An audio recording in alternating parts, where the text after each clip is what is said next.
Ich meine, wir kennen es ja alle, oder? Wir gehen auf irgendeine Webseite irgendetwas googlen und aus dem Nichts rauskommt, bitte bestätigen, dass du kein Roboter bist.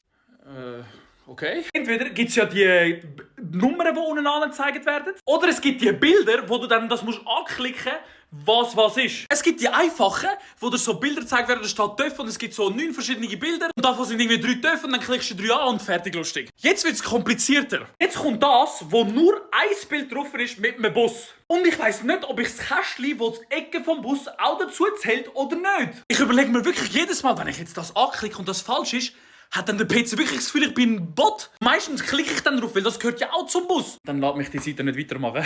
Dann muss ich das Ganze nochmal neu machen. Aber das Schwierigste von dem sind die Nummern und die Buchstaben, die so einen Code generieren. Bro, das ist rauf, runter, links, rechts. Bis ich mal herausgefunden habe, was überhaupt alle Buchstaben und Zahlen dort drauf sind, geht auch schon eine halbe Stunde vorbei. Ich meine, wenn ich ein Roboter wäre, dann wüsste ich das ja in 2 Sekunden, oder? Und so jedes Mal, wenn so steht, Verifizierung abgeschlossen, ich so, oh mein Gott, zum Glück bin ich kein Roboter. Also wer das mit dem Bus, Tram oder was weiß ich, wo so nur ein Bild besteht, beim ersten Mal besteht, der ist 100% ein Roboter.